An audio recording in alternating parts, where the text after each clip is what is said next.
कहा कि पैसा इनका कुछ खर्चा देख लीजिए। इन्होंने कहा हम खर्चा नहीं दे सकते हैं, आप उन्हीं को पूछिए, उन्हीं से बात करिए। इसी पे उनको पकड़ करके थप्पड़ मारे, बहुत ज्यादा मारा। एक यहाँ पर बीजेपी सरकार है, उनको ये लगता कि एक सभासद प्रकृति बाढ़ से चुन के बहुत मुश्किल के जाता है और पब्लिक की दिन रात सेवा करता है।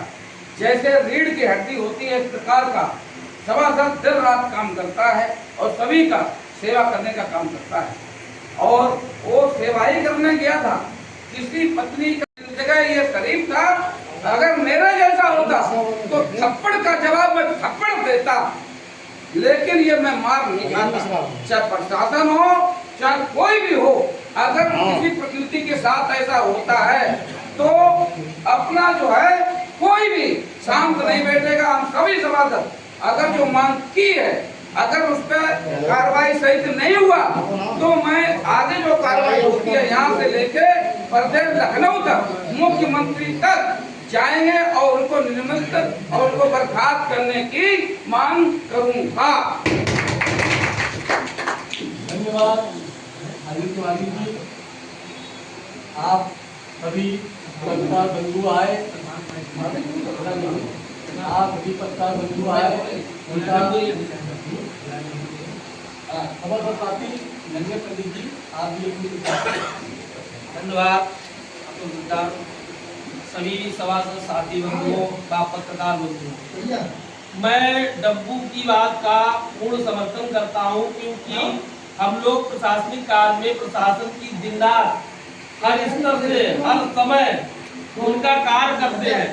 जब उनकी कोई समस्या होती है तो हम लोग उसका निस्तारण भी करते हैं, लेकिन जब हम लोगों को कोई समस्या होती है तो कोई बात को नहीं सुना जाता है। इसलिए मैं डब्बू भैया की बात का समर्थन करता हूं। जब तक ये एसआई निलंबित नहीं होंगे तब तक हम सभासद साथी पुलिस का कोई भी सरकारी कार्य नहीं करेंगे। नहीं है जिम्मेदारी का बोझ उठाता है कि ये काम करना है या नहीं करना है, ये व्यक्ति कहाँ रहता है, कहाँ पर नहीं रहता है। रात दिन पुलिस का सहयोग करने वाला साथी सभासद, उसका वो जीवन पुलिस के द्वारा हो, ये बात समझ में नहीं आती है। सभासद का कोई विपक्षी हो, वो कहीं पे अपमानित करता है, समझ में आती है, लेकिन जिसका हम रात दिन सहयोग करें वो उपयोग करे, ये बात ठीक नहीं है।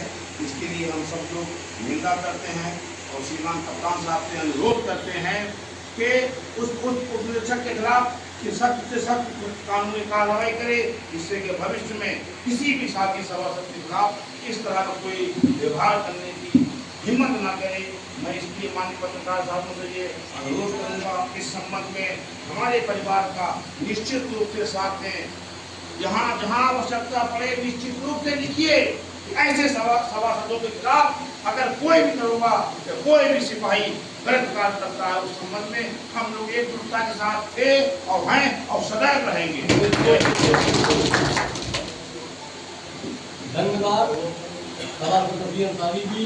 विधि श्रृंखला में मैं अपने सभासद केवल त्रिपाठी जी से आग्रह करूँगा कि दो शब्द सभासदों के लिए जरूर कहें। नहीं दो शब्द कहिए।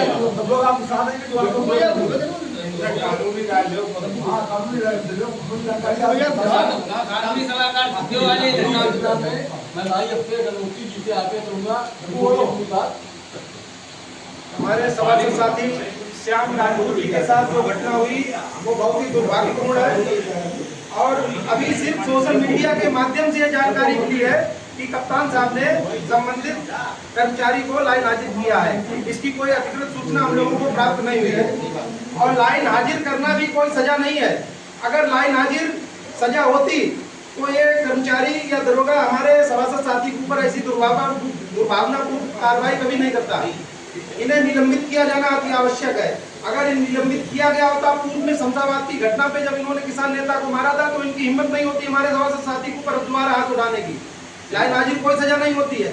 लाइन हाजिर रहे, 7 दिन लाइन में रहे, उसके बाद फिर किसी न किसी थाने का चार्ज मिल जाता है और सिर्फ पैसे ना मिलने के कारण हमारे सभासद साथी के ऊपर ये आतंकवादी की गई है। हम सभी साथी ये मांग करते हैं सभी सभासद साथियों से कि जब तक इन्हें निलंबित नहीं किया जाता है तब तक हम पुलिस प्रशासन का कोई सहयोग नहीं करेंगे, उनके किसी भी सत्यापन आख्या पर अपनी कोई रिपोर्ट नहीं लगाएंगे या किसी पते के जो पूछने आते हैं हम लोग कोई भी जानकारी उन्हें उपलब्ध नहीं कराएंगे। अगर सभी सभासद साथी मेरी इस राय पर सहमत हो तो अपनी स्वीकृति प्रदान करें। हम लोग पुलिस का किसी प्रकार से कोई सहयोग नहीं करेंगे जब तक उसे सस्पेंड नहीं किया जाता है। लाइन हाजिर कोई कार्रवाई नहीं होती है, किसी भी कीमत पर सस्पेंड से नीचे कोई कार्रवाई स्वीकार नहीं की जाएगी। आप सभी लोगों से गुजारिश करते हैं कि हमारी बात को प्रशासन के समक्ष पहुंचाएं, हमारी भावनाओं को प्रशासन के सामने अवगत कराएं। इसी के साथ आप लोगों का बहुत बहुत धन्यवाद।